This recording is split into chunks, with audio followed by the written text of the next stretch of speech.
You're listening to The Coach Show with Coach Banks, Coach Swanson, Coach Kozlerich, and Coach Doherty on the Coaching Culture and Athletics Radio Broadcast Network.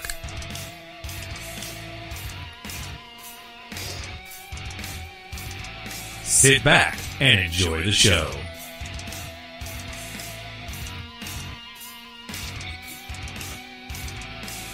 The views and opinions discussed in this podcast are not necessarily the opinion of the host or the Coach Show on the Coaching Culture and Athletics Radio Broadcast Network.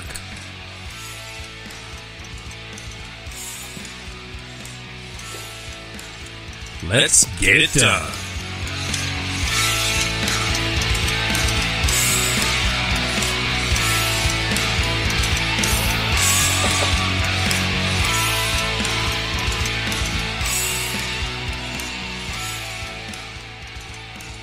All right, everybody. Hey, you know what? This is two for the road Sunday night. We did have episode 2 here a few hours ago. Now we got episode 3, and we got a lot of folks coming in. Be sure to shoot us a shout out in the comments button. Hopefully, I don't lose my voice. But I'm going to let Coach Doherty and Kozlerich and Swanson do most of the talking tonight. As you know what, we're going to talk about district football now. Let's start with Coach Doherty. You know, you got to be excited to lose Solon out of that district. Yeah, absolutely. We always have a Solon, an Assumption, Pella. That's kind of been the top dogs in our district. But and we still have Mount Pleasant and Washington. So it's still a really tough district. But yeah, no giant. Yeah, and you know what, Coach Kozlerich, you lost one that bumped up to 2A. You almost bumped up to 2A. Or how bummed are you that you didn't? You know, whenever the 2A defending state champ moves down to 1A and they bring back one of the best prospects in the state back, you would like to be in a different class than them, but that's okay. We like our district. Obviously, getting a private school into your district, you never know what to expect there. So, be interesting. Yeah, it's crazy. Now, Coach Swanson, you know, I know you're not going to be on the staff next year, but what do you think of Central Lee's draw? I think they got a good draw. Not much change from last year, bringing West Burlington, Notre Dame. But I still think it's going to be a toss-up. Davis County is bringing a lot back. Williamsburg is always competitive. Mid-Prairie is always competitive. I think there are 3 or 4 teams that can take that district, and I think it's going to be competitive the whole year.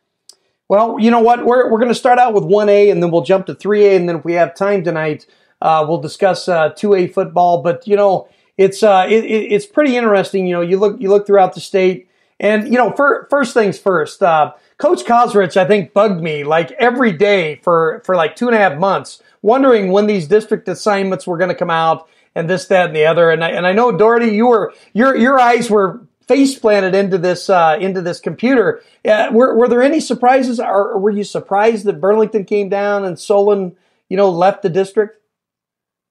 We kind of had an idea that Burlington was coming down. I've been talking with Coach Jay, and he went up to the district meeting with all 4A ADs, and so we got some word back that there were some changes coming, but kind of had a feeling that that's what was going to happen, especially with Burlington joining our conference for all the other sports. It just seemed like that was the thing that was going to happen. Yeah. Now, Coach Kozlerich, how exciting is it to know that these things are coming, but you're not getting much information from your ADs? Yeah, our AD's involved, and she usually knows what she's talking about. But obviously, you have to have somebody on the inside. We had a certain school, I won't name their names or anything, but give us kind of a heads up before they were even released that we were in a district with them. And, so I don't know. I just, with the state pondering over all these situations and doing all these polls and questionnaires, we were just waiting to see, what would happen. What are the districts going to look like? How's the, socioeconomic status going to play into this stuff? Are they going to make a jump on that? Are they going to 32 teams in the playoffs? Is it going to be an 8-week schedule? So a lot of anticipation and, like usual, same old. Absolutely. Now let's take a look at District 1, Class 1A. And this class last year was probably top dog. You had Wesleyan, West Sioux, and Western Christian Hall. Western Lyon leaves, imagine that. You had 3 teams who were 8-1. Yeah, that was a really tough district last year. Obviously, one of the best districts, if not the best district in the state of Iowa, regardless of class, that dominating of a district. But with West Lyon going up to 2A, and then Western Christian West 2 obviously graduate a lot, so that's going to be an open district. I don't know a whole lot about all those teams and what they have coming back, but it's going to be wide open. It'll be interesting, who kind of shuffles to the top. Always good football up there. Well, let's make a pre-season quest on who's going to win that district. Who do you guys got?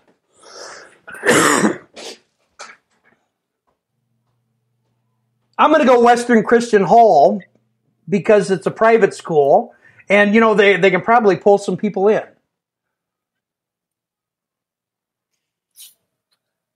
Come on, guys. Go ahead.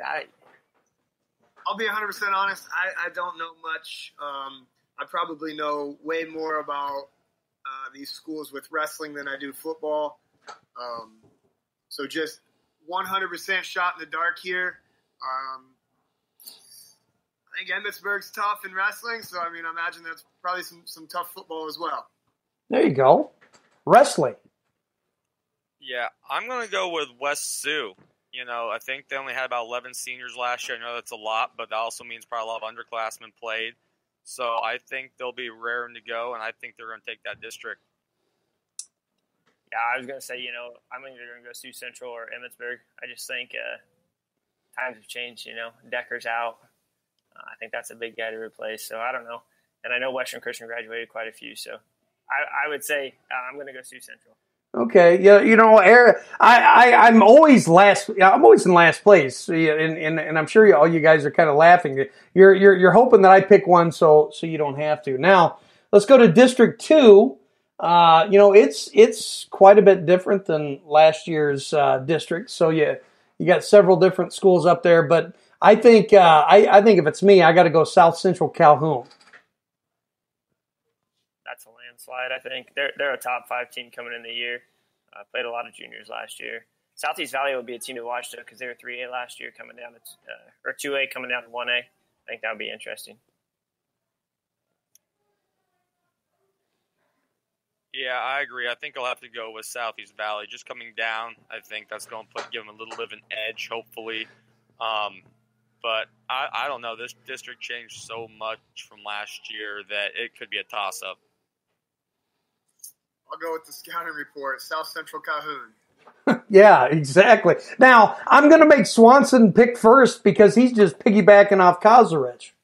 All right, well, I don't know these schools, so I'm just going to go with it. Okay. You pick Southeast Valley or Southwest Valley. Yeah. I pick South Central Calhoun. But. Okay. Now District 3,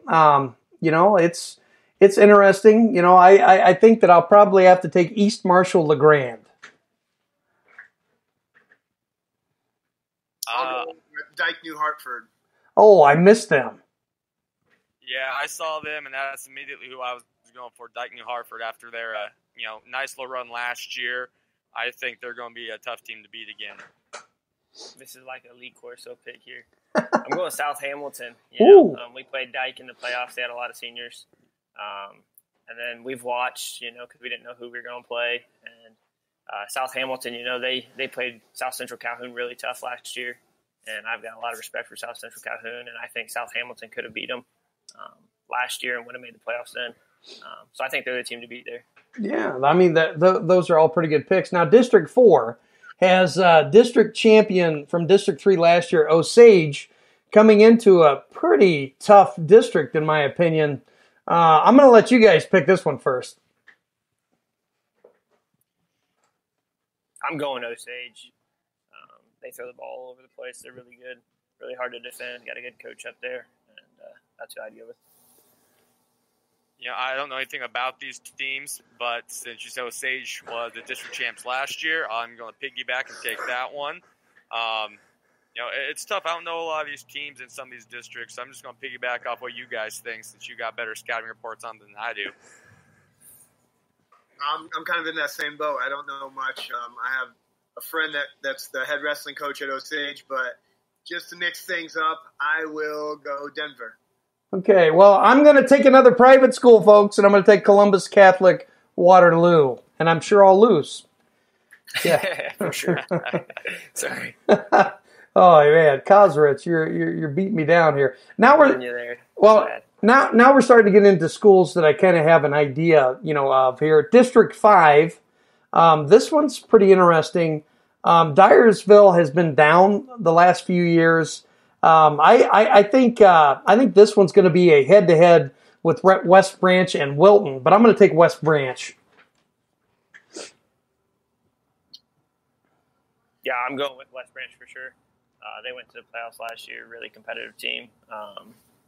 They got upset by Iowa City Regina last year, which is their big rival, but I'd say West Branch, they bring back a lot and they'll be good. Sounds good to me, West Branch. Yeah, I'm just going to go with West Branch. That sounds good. Well, Swanson just picks whatever we pick. So, yeah. Dang straight. Goodness gracious. All right, District 6. This one's interesting. Sigourney Keota. I'm taking Mediapolis. They lost less people than Sigourney. Mediapolis, they hung 84 on us last year, so, hopefully they still compete and go out. But I think Mediapolis wins that one. I'm going to go Meepo as well. Yeah, I'm going to, it's a toss-up between Sigourney Keota and Mediapolis, obviously. I think they're heads above everybody else in that district. A lot of reload teams there. But I'm going to Sigourney Keota. That's tough to defend on a week's notice, so revenge. Well, Sigourney Keota was one loss and they didn't make the playoffs last year. Is that right? Correct. My goodness. So, anyway, we're getting down to the nitty gritty. There's a lot of teams that are split between 7 and 8 and 9. It looks like. So, District 7. Boy, any of you guys got a heads up on that one? Last year we played Central Decatur, Interstate 35, and Mount Air. Central Decatur was a Class A school. They went up and played North Tama in the playoffs. Almost knocked them off, but they graduated a Peterson kid who's a heck of an athlete. He's going to Iowa State to play football. He'll play linebacker up there. Interstate 35, they graduate quite a bit.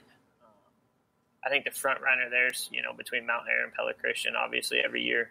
Pella Christian reloads. They graduate a huge senior class, but I'm going with Mount Air. They got third place in our district last year. They're a tough team, and I'll take Mount Air. Swanson's going to take Mount Air. I can see it in his face. No, I was going to go with Pella Christian just to change it up a little bit. I know they were a little bit down last year when they went 5-5, but I think they're going to have a comeback this year, so I'm going to take Pella. I'm going to go with Pella as well. I think really good football in that area. Yeah, I've taken private schools quite a bit, but I'm going to take Mount Air. And the simple fact is because Kosrich picked it, and I wanted to wait till Swanson had his pick to make sure that he wasn't going to flip-flop. No, in all seriousness, at one point there were 4 teams that were 4-0, right? Right, Coach Kosrich? It was boom, boom, boom. District, yeah. And Mount Air brings back their quarterback. He's been this will be his third year starting as quarterback. He's, qualified for the playoffs last 2 seasons with them. They went up to South Central Calhoun, got knocked off by them last year in the first round. They lose a couple offensive linemen and a couple skill guys, but they're still going to be tough. Absolutely. Now, District 8, Coach Kosrich, okay, Panorama, you know that you have a lot coming back. How are you going to set up against Van Meter this year? Yeah, I'm not going to – we're going to pick ourselves, obviously, to win this one, and I don't care what you guys pick. Doesn't matter out there. But anyways, with this district, obviously Woodward Granger coming over to our district, they actually returned their entire offensive line and about 8 starters off their defense.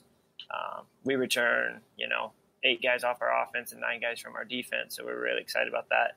And then Kemper Catholic, coming down from 2A to 1A to join our district will be tough. And then Van Meter reloads every year. Last year they started about 20 seniors out of their 22 starters, so we'll see what they have. We beat their JV team the last 2 years, so we're excited about that matchup this year. Now that district, there's really only one team that looks like it could be a gimme, right?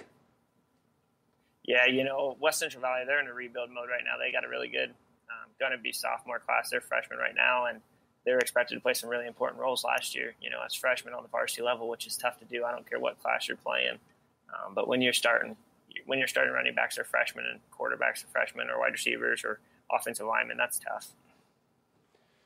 Okay, well, you know what? I'm going to take my pick, and I'm going to take Panorama in this one. But I got to believe that it's going to come down to Van Meter and Panorama in this one. Yeah, I agree. I'm going with Panorama, but I think Van Meter, they're always good. They're always competitive. You can never count them out. Even if they lose 30 guys, 40 guys, they're always reloading. So I think there'll be a tough district, but Panorama and then maybe Van Meter are the close second. What do you think, Coach Doherty? I already said I'm going Panorama. Yeah, and Koserich's head, his head just went up, right? He is our guy, though, right? So no, I just love it. I love it. All right, District 9. This one I don't know a whole lot about other than OABCIG wins it. I'll jump again, I guess. So, yeah, OABCIG, defending 2A state champ, coming back. Trainer was in the playoffs last year. They won the district. It was similar teams. Underwood got runner-up. They were 8-1 last year. Underwood brings back a ton of kids. Ooh. I think they're going to be a top 6-7 team. I think you're going to see when they meet two undefeated teams, OABCIG and Underwood, and it's going to be a good battle, and they're going to fight it out. But I'd go with Underwood here. I'm going to go Underwood as well. I know a lot of the kids on the wrestling team, and they play football as well, and they're just tough, good kids. So going Underwood. I'm going with Trainer. I know Trainer lost a lot, but they're always a program that's consistently good year in and year out. They're going to be reloading a little bit, but I think they'll make a run and win the district. Now you do have the stats for the last 10 years for Trainer, correct? Yes, I do. Give us the football stats. All right, give me 1 second to pull it up. Here it is.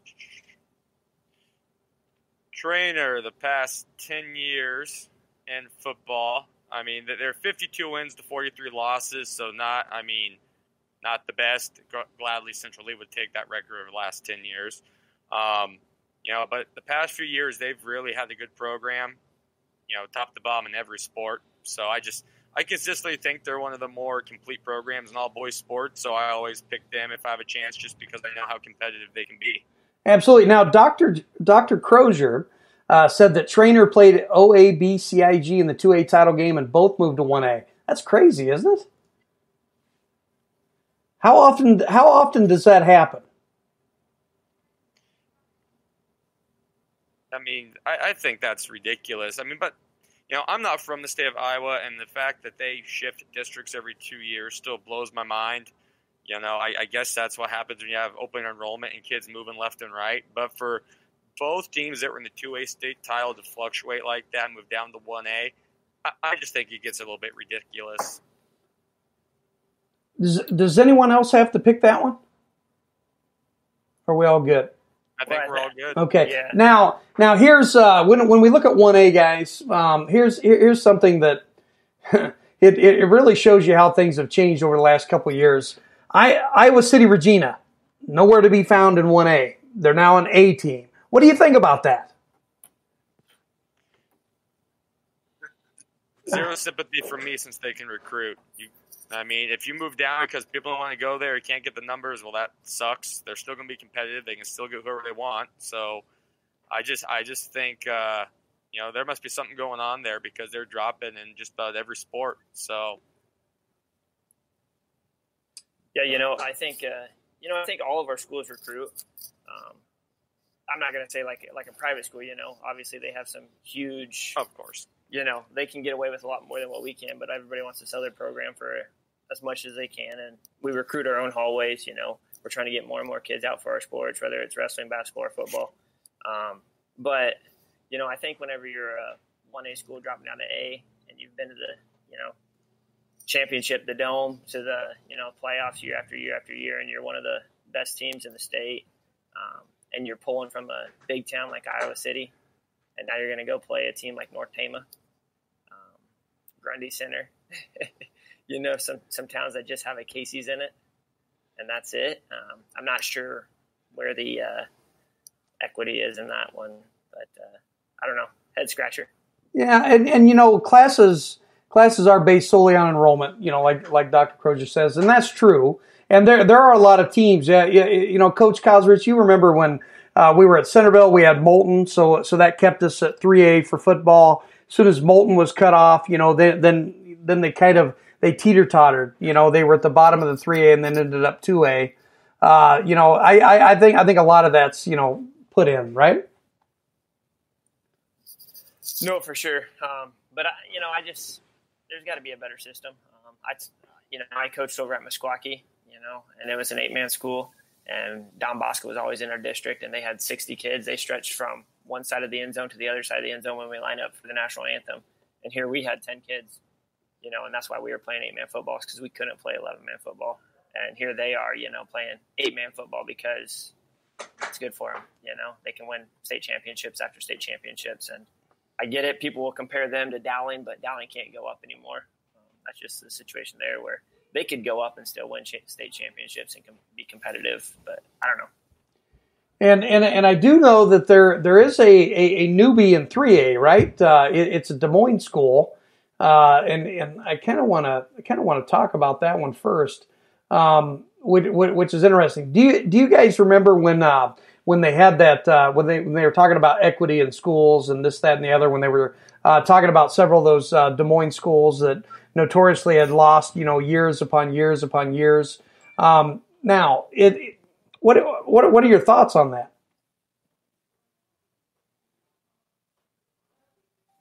It got really quiet. I mean, from my standpoint, I just think that obviously there's a huge disadvantage when you look at the types of kids that are going to certain schools and that can't go to the other schools, and the open enrollment problems. And obviously, your Des Moines public schools can't provide the facilities that some of your suburban schools can. Your Centennials, your Ankeny Ties, your Johnstons, your Waukees. So I think it's hard to compete with. Kids can open enroll. There's nothing, against that, whether you're, a private school or not. And if I'm a kid in Des Moines, why would I not want to go to Waukee instead of going to, one of those public schools in Des Moines? Southeast Polk's kind of similar, right? Anyone else have anything to say on that one? Well, I agree 100%. When you have veins coming into these schools, I'm going to use Solon as an example. I mean, we've played them several years, and besides enrollment, show me how we're even close to comparable to them, and now they drop down to 2A, and to me, it doesn't make sense. And I guess the frustrating part is there's a lot of people out there who are trying to shake up the system and come up with a better way, and in my opinion, save football, and we're just staying with the same old, same old. Yeah, I agree. I'm not from this state, so I'm still getting used to the way they do things in terms of districts and all that stuff. I just think there's a better way to do it. But like you said, Solon dropping down. I mean, we're a 2A school, and we had 20-something kids out for football. We're playing teams that have 30, 40, 70 kids out, it seems like. And it just doesn't make any sense. I mean, why in the world would you play us against, non-conference last year like Mount Pleasant, where they had to bring 2 buses and that still wasn't all their players? There's a better way to do it, and I think they're trying to find a system that's going to do it right. But I just think they're so ingrained in how it's been done in the past that they're not used to this change. They're trying small changes here or there, and it's just not beneficial. I think they're going about this the wrong way. They need a little more consistency. And I think changing up the districts every 2 years because of a small fluctuation in, how many kids you have in your school is not allowing consistency to set in and take place. All right. Well, let's discuss some 3A football, and we're going to let Doherty pick first because this is his class, right? Let's take a look at this District 1. I kind of have an idea of where I'm going, but where are you headed? I've got to go with Sergeant Bluff. I just think that they continuously pump out good football teams, and so I'm going to go with. I'll ditto that. I'm falling right in line there as well. How do you think Boyden Hull Rock Valley is going to be this year? I mean, it appears that them, Bishop, and Sargent always vie for it. Yeah, I think Bishop just either this year got a new coach or last year got a new coach. I think that kind of switch over is going to take a little bit of time. And I think Boyden Hull, just as it's a growing community, I know it wasn't that many years ago where they're 2A. I don't know when they made the jump, but I just think that little growing pains there. Yeah. Now, Dr. Crozier says that it's one-year districts. The reason this was done was to solve classification issues. So we'll dig into that here as soon as we get done with our 3A picks. I'm going to take Sergeant Bluff Lutton as well because they're just a dominant team. District 2, Mason City's coming down. Yeah, I don't know much, actually anything about any of these teams.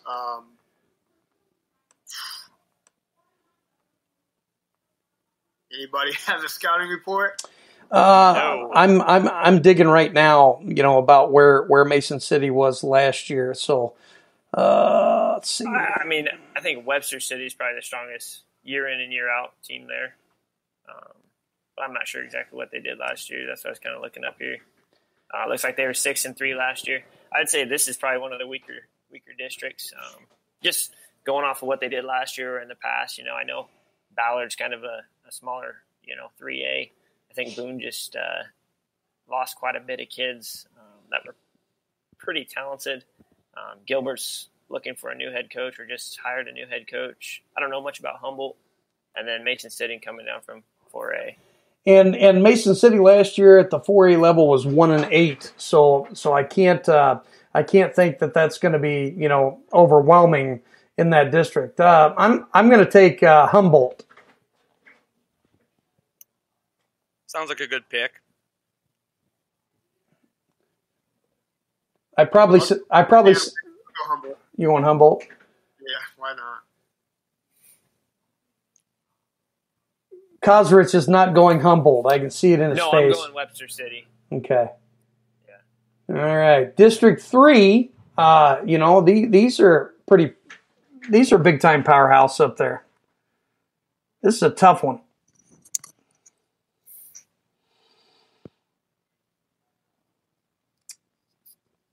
I don't know how you can stay away from Epworth, Western Dubuque. That's what I'm going with. Western Dubuque, I know they replaced their quarterback who's going to go play baseball somewhere, I believe, or got drafted or something. Yeah, he's going to Ole Miss. I agree. I think it's going to be hard to go away from what they've got going on right now. Let's see. That sounds like a good pick to me. I'll fall in line there as well. And you have a team of Dubuque Wahlert that kind of it's going to be shuffled out of their district this year. Pretty tough district, but I'm going to choose Dubuque Wahlert in District 4.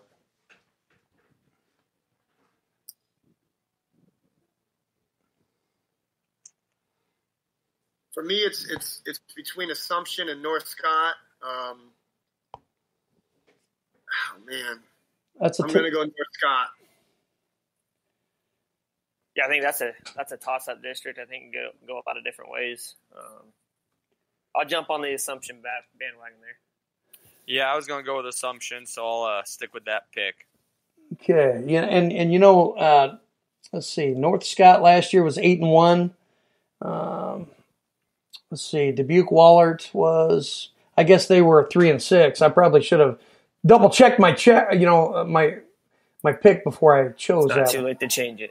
You know what? I'm gonna stay there. I'm gonna stay there because they were in a lot of ball games last year. All right, District 5.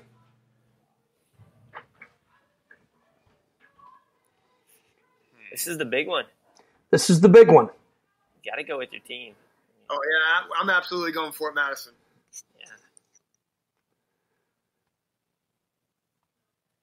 Yeah, I think this is going to be a tougher district than people think. I think Fort Madison's up there. I think Keokuk will be up there. You have Mount Pleasant. You have Washington. I'm not sure what Fairfield and Burlington bring to the table. But I think any four of those teams can go ahead and win that district. After playing Fort Madison last year, you guys played some great defense. I think you guys could definitely make a run at it. Keokuk, they're good. Mount Pleasant's consistently good. But I think I'll go with Fort Madison this one just because I like what you guys did last year, and I think you guys are building something really special down there, and I think it'll be you're in a good district this year to go ahead and win it. Yeah, I think your perennial strong teams obviously are your Mount Pleasant and your Washington. I know Fairfield's been down a little bit, but obviously they're going to be improving. And then Keokuk, do they still have that left-handed quarterback coming back? Is that his senior year coming up? Yep. Yeah. I know that kid's been a starter for Keokuk as a quarterback since his freshman year. And then Burlington coming down from 4A. That'll be an interesting matchup there. I've got faith in you, Coach, so I'm taking you to Bloodhounds. Okay, so you're leaving it on me, are you? Okay, so I think when you look at District 5, the team that wins this could have 2 losses, and I'm being 100% honest. When it comes to this district, Burlington coming down, Burlington's not going to be a slouch. They're going to be a team that week in, week out is going to get some wins and some quality wins. Fairfield is still down. But Fairfield's tough, and don't you agree, Coach Doherty, that this district is really about matchups? It doesn't really matter what your record is. It's really kind of the nature of the beast when you talk about head to head. Oh, 100%. We've in our conversations as a coaching staff, we're talking Fairfield went 0-9, but when you look back quarter to quarter, they were in some ball games, man. They were a tough football team. They're going to be tough every single year. That's just that's in their DNA, man. They're a football school, and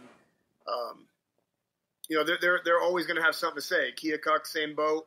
Obviously, Mount Pleasant and Washington, we know are year in and year out vying for spots in the playoffs and doing really well. Burlington, really athletic. They've got a great coach coming down to 3A. I'm really excited about this district just to see how things go. Well, I could see this thing going 4 different ways, but because I love you so much, Coach, I'm going to go Fort Madison. Okay, let's go District 6. This one's pretty doggone interesting, but right, wrong, or different, it's got to be Cedar Rapids Xavier. They're going to go 9-0, and they'll be back to playoffs. Yeah, I agree with that. Saddling up for Xavier, yeah. Yeah, I think they go ahead and win it. And it's one of those things where how close is Xavier to 4A? I haven't looked at the numbers honestly, but how close are they? Not close enough. Yeah. CJ, but they were up 4A. They've been down for a little while. But one thing that I'm interested in seeing is I like watching that Ballers kid play from Clear Creek. So see what kind of impact he has in a game like that. He's a gifted young man. Yeah, Clear Creek year in, year out is pretty doggone good. I do remember 2 straight playoff games. When I was at Centerville, one was when Michael was a senior, and I think we beat Clear Creek both years opening round. You remember that? Yep. We had Clear Creek, opening round. I think we were a 2 seed, they were a 3 seed, and beat them both years. So, yep. Well, CJ, then we got to play Mount Pleasant and the Cottons and Henry Coble and 3 Division I players on one team. So, and I'm here to tell you, Coach Doherty, we were up 28-7 at halftime, and we got stomped. Anyway, CJ Kirby, he says he's picking Oskaloosa, something, whatever, dudes, Indians. So. He's an Oskaloosa guy. Yeah. All right, District 7. Okay. Man. I'm going Carlisle right away. I think that they've got a good culture going there. They're a physical team every year that we played them. I know Pella's in there, and that's scary, and I think it comes down to those 2 teams. Obviously, Nevada was a good team last year. I think they were 7-2 and just missed out on the playoffs, which is very unfortunate. But I'm going to go Carlisle. I'm going to jump on Carlisle, too. One of my old teammates, he's living in that area now and has a son that goes to school there. And I follow him, and they've got a good thing going on, good culture. And it's tough to go against Apella, but I'll go Carlisle as well.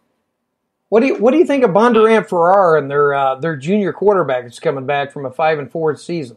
Think he's got enough?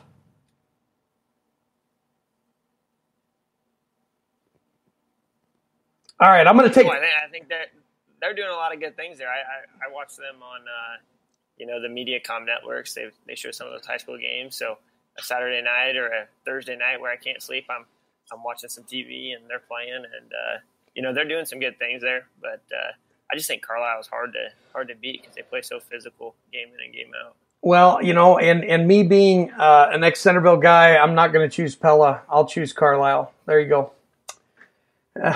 There might be some animosity there, but not really. But okay, so District 8, Des Moines Hoover comes down. What do you think the impact's going to be on that one?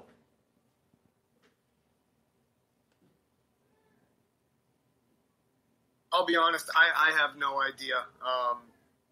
I know of them, but I don't think that they're going to have too much of an impact. If I'm choosing a winner, I'm going ADM. I think that they're going to be moving in the right direction with their coach. He's been there for, I think, 3 years now. Great coach, culture guy, and he's been there long enough to start to reap what he's planted. Now, Coach Kosrich, can we say that he falls on the Coach Banks tree? Most definitely. Okay. Most definitely. I think if he played under you, I think he can, humble me. He gets all those guys. Well, he's played with you, coached with you. He's talked to him on the street. He's Coach Knott's tree, man. I was just I think I was just a freshman coach when he was coming through. Garrison, I'm going to pick ADM as well. I just think that he has too many pieces of the puzzle where he's really growing. But he's going to have it'll be a tough go of him with Norwalk and Winterset. But I think he can get it done. Yeah, I think this is a two-man race. I think it's between Dallas Center Grimes and ADM. I think Norwalk's really good, but I think they lost a lot of teams from an 8-2 or something like that playoff team last year. But yeah, I'm going to go with ADM. Bring back their quarterback. He'll be a third-year starter too, so I'll give him the nod. Yeah, I'm going to take Dallas Center Grimes. I'm going to be. I think they're going to pull it off. I think they're going to win the district, but I think it'll be close. Yeah. Doherty, I just don't know about that pick because he followed Kosrich again. All right. Here's the old district that I'm sure Coach Carter is excited to be out of. This one's tough, but you know what? I'm gonna go with my gut here and say that it's been a while since Harlan won that district. I'm gonna pick Harlan.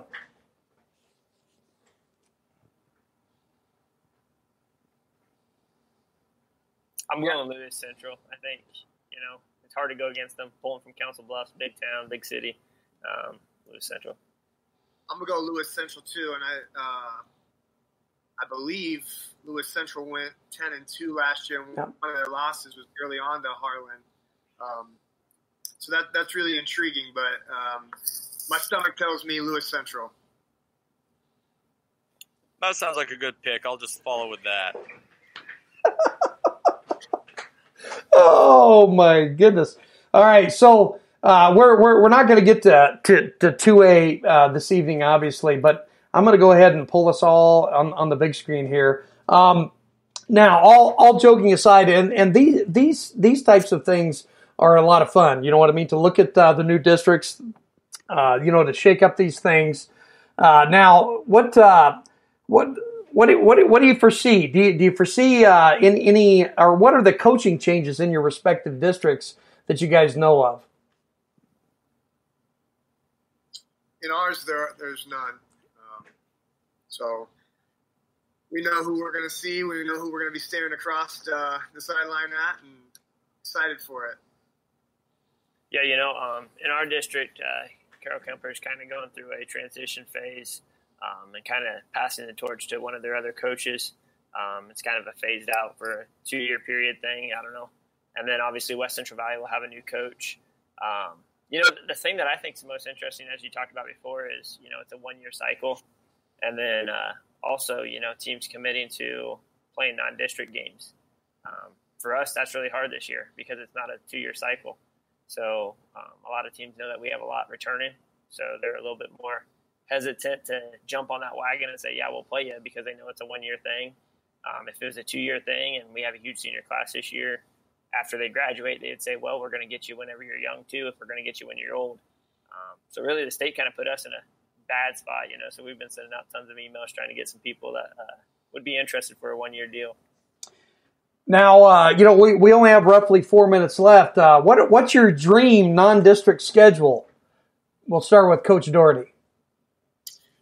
We're kind of struggling right now trying to find teams to play in the area, but we've been sending out emails as well.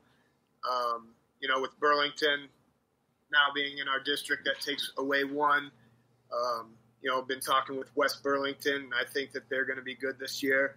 They were young last year, and we're in agreement that we would like to play each other. We think that it makes sense with travel and just a really good competitive game. So the rest of them, not sure. I'm sitting down with the AD actually tomorrow morning to start hammering out our list and see what we can do.